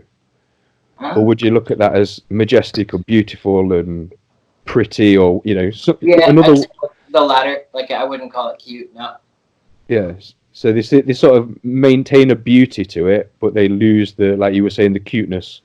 Like the big eyes and the ears and stuff. Yeah. So the sort of natural body type for a wild canid is pointy ears and a long hangy tail, as opposed to like the Akita tail. The curly tail isn't a natural sort of tail setting. Yeah, your wolves have like hang down for balance. A bit like a German Shepherd sort of tail would be like a classic example of it. Yeah, there you go. Yeah, and the pointy ears. So the pointy ears obviously give the ear canal a clear opening, so which gives the ability to monitor the environment easily. And the tail displays a lot of the dog's persona to other animals. So the tail set will give you an idea of what the dog's portraying to the other creature. Held high, right. Normally sign of being dominant. Tucked underneath, a common sign of like fear, submission, that sort of stuff. Do you think that possibly with the domestication of the wolf and it knowing or it relying on humans to a degree to protect it and guide it in certain areas, in certain areas of where it's supposed to go, it doesn't need the opening to the ear canal as big as it was, so the ears drop, and then in dropping that it can put those sensors into other things that are required from the human, so maybe pick up its sense of smell or develop its eyesight. A little bit like a blind person has a better sense of hearing than a non-blind person. Yeah, I don't know, actually. I just know that one of the papers I was reading, and I think there's a video from NPR about it, maybe, that talks about neural crest cells, and that's what, when you grow, or it's like in vitro, like those cells go to your ears and things like that, that basically it's a lack of neural crest cells in domestic dogs that makes their ears flop down more. And their tails to like act the way that they do, and it shortens their face and things like that. It's like a genetic coding that makes them that way. But see, the muscle structure of a lop-eared dog and a erect-eared dog they're both the same. They have the same muscles. They just don't have the cartilage in there. Yeah, it makes the cartilage stand on end. Yeah. But the snouts of a wolf and a dog are definitely different because dogs are more pinched in and they slope more, whereas a wolf's has a direct like line like that. And that's when you see archaeological dog skulls starting, like if they have the scrunchness, we know it's a dog. But in that transitional stage, like with dogwort, you can't tell. It's like it's in that spot where it's either or. That's right. He has quite a short muzzle, doesn't he, Doggo? It's quite a short muzzle set on his face. From the pictures that I saw, yeah, but it's a puppy, so they all do. But, yeah. What I also mean by that is it's quite square. So when I look at a dog, I look at a dog's features. A German Shepherd's face or a Border Collie's face is quite pointy. The nose is quite shaped. Whereas you say look at a Mastiff or a Boxer or a Doberman, whilst they might have a relatively pointy head, it's still got some sort of solidity to the muzzle. Still quite a stocky sort of bit of kit. Doggo's mouth and muzzle looked quite substantial in girth across the top and quite short in nose. I'd have it like similar to a Rottweiler setting of face, if I had to put a modern day setting on it. That sort of length as opposed to a much longer wolf, like much longer German Shepherd sort of structure. And I remember from speaking to you before, you were saying that there are a few examples of the wolf changing into the dog. And one of the things was the muzzle length. So when I saw that picture and I saw the shortness of the muzzle, I thought, oh, brilliant! That's almost falls in like the missing link section. You've got the facial construction of like a domesticated animal, domesticated dog, but the DNA is kicking up. I think it was something like 72% wolf, something like that. It's still quite strong. I would say it's still a wolf. With if you're going on percentages of DNA. A 49% wolf DNA would give you not a wolf anymore if we're talking about pushing the scale. So it's still a wolf, but was it a domesticated wolf that's showing signs of shortening of the muzzle, or was it just a deformed wolf? That I wouldn't know until. I mean, the DNA shows other things in its makeup because it's only obviously 72%. So does it look like that because the other lineages are in there and are affecting it? If it didn't have, I can't remember what the other creatures were that are in it now. It might have been things like a jackal or something like that were showing up. Did they account for it, or is it something completely different? On Dogor? Yeah. Oh, that is just. From what I saw, it's like because the study's not out yet, so I have to go with like what the statements from the researchers. But it just seems like not that it's like some new species or anything like that. It's just that it has like the DNA doesn't like scream dog. It doesn't also at the same time it doesn't scream wolf. But there's not much more I can say on that until I see it. But that's, to my understanding, it's just like the DNA isn't yielding back like a strong result of either, or too strong a result of either. I think is what they would say. Is this sort of been put out for peer review now, or is this just in the processes of gathering all the information together? Yeah, it's not definitely not out peer review yet. It's just like in those news articles with statements from the researchers. So.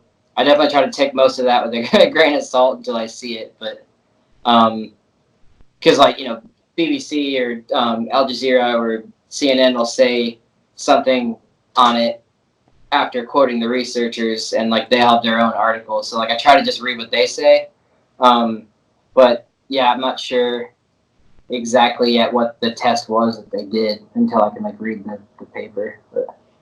When it comes around to doing things like the peer reviews, do they send out like a sample or their information to everybody in that field, or is there like a selected group of people, or do you like apply to peer review it?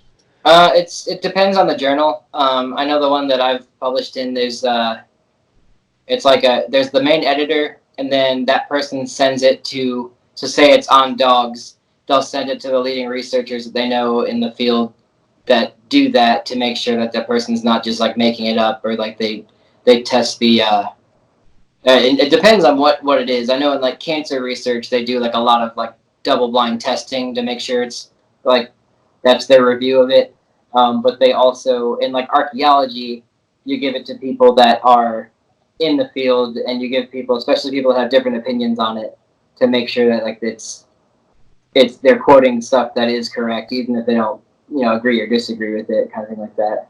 To my understanding, I've never been on a peer review of something, but I have reviewed stuff before, and I was consultant on it. How long do you think it will take till this gets peer reviewed then? I'm not sure. Hopefully by the what is it? December now? I don't know when they actually found it. It might have just been put in the papers recently, but Yeah, from my understanding, they found it 2 years ago. yeah. So Yeah. hopefully something comes out soon. Then I haven't seen the paper on it. I'll keep my eye out though. I mean, I definitely want to see it. It's not something that the public can see either, is it? At the moment, it's not like preserved for the public to view in a museum or anything. Oh, I don't know. It's probably at a lab in a freezer. Yeah, Yeah. yeah. Only for the select few people to see at the moment. Yeah.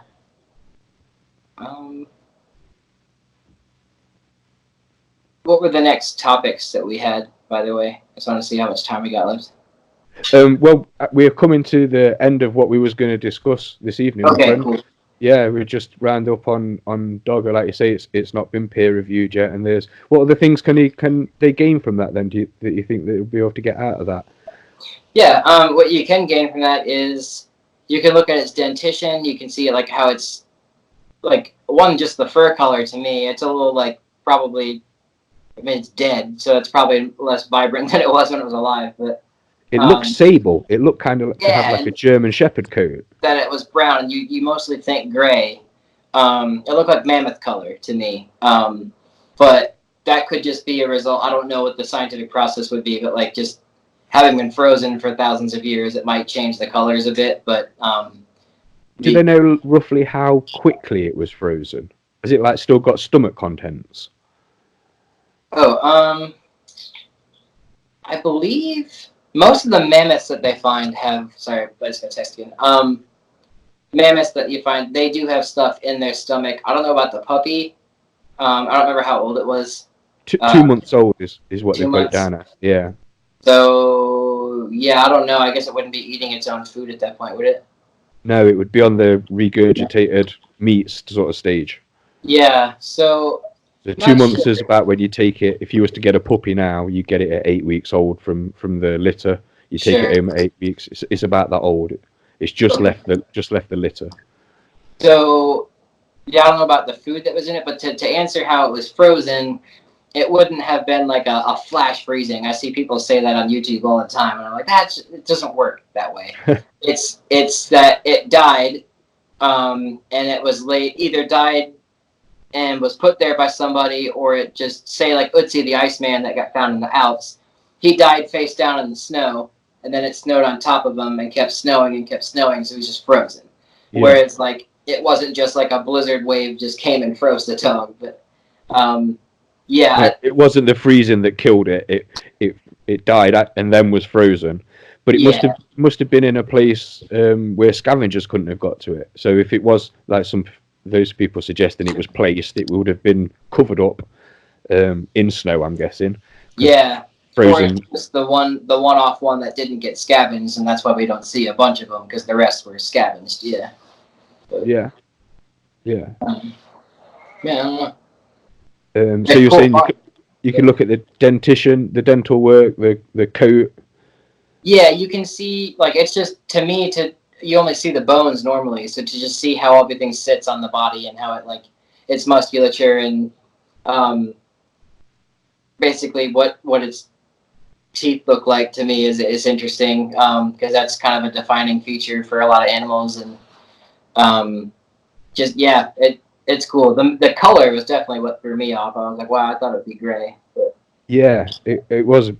Like I said, beautiful sable colour. If folks haven't seen it, I'll put images up while we're talking about it so they can see it.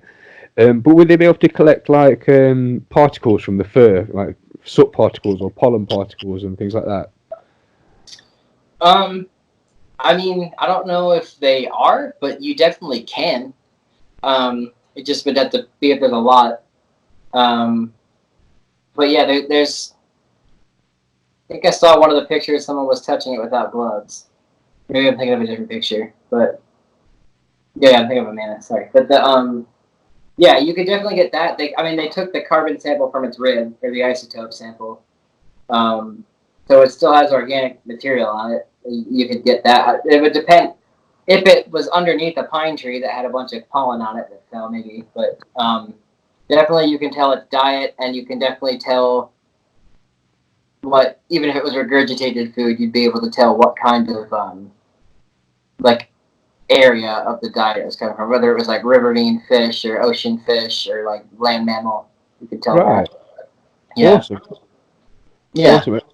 And you say it didn't show how it had died. There wasn't really an inclination. It wasn't necessarily injured, or there was no butcher marks on it or cut marks on the skeleton. So nobody really knows how it's died. But like I said, just wait for the future when it gets released out after it's been peer reviewed, and that'll give us a much better idea of what to expect from it, won't it? Yeah. Yeah, it's a neat find. It's excellent, yeah. Hopefully they'll come up with some more people, and maybe even find a human of the same time in the permafrost. That'd be awesome to find. That'd be really cool. Yeah, that's what I want to see. Yeah, I mean, the dog's what I want to see first, though. Human with a dog. Well, yeah, like the Osterbrook burial that was it maybe? Overcastle. Yeah. Overcastle. That's it. I keep saying the wrong one. The Overcastle one, and that was a few thousand years after. That's like 3,000 years after that. It's about 15,000 years old. But they've done a reconstruction of that dog. Have you seen? Oh yeah, the Overcastle. Yeah. Yeah, that looks very much German Shepherd like. Oh, and like the artistic reconstruction of the statue or the. From what I understand, they had the crime scene facial reconstruction people. The ones that do it. Right. Yeah. They did the same thing on the dog. It looks very German Shepherd like. Again, that might be bias from the person that made the model because he is a German Shepherd, but I don't know. But yeah, that's cool. I did see like someone had drawn it. I didn't know there was like a facial reconstruction. Yeah, that's good. Yeah, because they've done the man, the woman, and the dog. It's in the museum. You can right. Yeah, and it's great. Yeah, okay, I've seen that one. Yeah, you're right. Yeah. It does look German Shepherd looking. Yeah, but again, German Shepherd doesn't look that different from a wolf. Right, and that's the point. Yeah. Yeah, that's the point. And so that's like 15,000 years ago. It could be considered to be German Shepherd looking or wolf looking still. Right. We're certainly not into the stages where we get into like mastiffs and those sort of things. They're much, much later in time, aren't they, when we're talking about the actual shaping of the muzzle and the height, going down to Chihuahua, going up through to Great Dane and Wolfhound. Yeah, I usually use like the Victorian era as my good like line for when like the mass breeds came out and stuff like that. Yeah, that's pretty true. And most of the breeds that people know in today's world were put together by the Victorians, certainly solidified by the Victorians by categorizing like ancient dogs as certain categories of dog and then maintaining that lineage. Seems to be very much a Victorian type of thing. But I say in prior writings, they are mentioned there are breeds of dog around. So back in the day, people were specifically breeding dogs to do jobs, and those jobs required certain body types and certain skills and disciplines. You would forego on bite strength to get a better nose, or forego on a nose to get better bite strength, depending on what you were trying to accomplish. Sure. And all through selective breeding, and all through taking, or however the domestication came about, all from a wolf, which for me is just fascinating. I put it down as one of the most important things sort of man developed, because it frees up their time to do all of the other stuff. You've freed up extra hunting time, you've freed up extra guarding time, you've freed up extra playing with the children time, because the kids will play with the dog. You haven't got to do that. There's a lot more time for people to start to think about, shall we do a wheel? Shall we do a jet plane? Eventually, at the end of it. Otherwise, someone's got to do the jobs that you give to the dog to do. Back in the day, there was not that much difference. Now in the modern life, the dog's only got like the rural type of jobs, haven't they, that people might think of, or he guards your house, or it's like a stress relief type of animal. But back in the day, they were carrying equipment, they were hunting, they were guarding, they were food, they were clothing. Yeah. Just seeing though. A lot, eating dog meat seems to have become taboo around the world quite early on, apart from in a few places that still do it to today. But the vast majority of civilization seems to have said no to dog meat. It's like that's a creature that we live with, we look after, it's part of the family, we don't eat it. Even some of the cannibalistic cultures that would eat human wouldn't eat dog, which I find even more amazing. A pretty universal taboo, and I think it's because a lot of cultures see dogs as like dirty and uncleanly, so therefore like it's not good to eat them. On top of, you know, we like them, so we don't want to eat them. But saying that though, those cultures that think that, some of them do eat pork. And obviously, you don't get much more of a dirtier domesticated animal than the pig, the image of the pig. You know, even though they are quite a clean animal. If you've ever owned a pig, they are quite a clean animal. But you see them wallowing in the mud, and you think dirty. Sure. They're happy to eat that. Doesn't sort of cross that boundary. Perhaps bacon is just too tasty. Bacon is very good. That might be the difference. Maybe dog's not got the taste of bacon. I can't say I'd ever want to try it myself, but yeah, it seems it's fascinating. Anyway, thank you very much for this evening, David. It's been great talking to you. You've spent loads of time with me, and you've shed loads of light on this topic for us. It's been great. It'd be nice to get in touch with you again to discuss some other things at another time. Absolutely. Yeah, I have tons of questions I could ask you about dog stuff. So. Please do. I mean, we've got a series coming out on we're calling it Educating Zula, which is teaching my young puppy all the tricks that you'd teach any dog, pretty much. So yeah, feel free to jump on those videos and practice with your dog. Yeah, it's just the same whether you're teaching a puppy or an adult. It makes no difference. And if you want to ask me questions, especially about dog training, my friend, please do let me know, because I'd like to return the favor anytime. Absolutely. And any of your students or anyone that wants to reach out and ask questions, just call email me, go to the Instagram, DM me on there, anything like that. I'm happy to answer. Yeah, I'll share all the details in the comments or the description section below. What I'll probably get from my students is a massive bunch of questions, or can you ask him this, can you ask him the other? If that does happen, then after Christmas, after New Year, we might get together and just do a quick Q&A sort of session. Yeah, I'd love to. That'd be great. That'd be amazing. Thank you very much, David. Thanks, Gareth. I'll catch you again and have a nice Christmas and a nice New Year. Yeah, you guys too. Tell your family I said the same. Well, that was fascinating, and I hope you enjoyed that as much as I have. I'd love to know what your thoughts are on the domestication of the dog, so please feel free to leave a comment in the comment section down below. Please remember to like and subscribe to the channel, as that really helps us out. Press that bell icon so you get notification when the next episode is released. There's still lots more for me and David to talk about. Until the next time, thanks for watching, see you soon.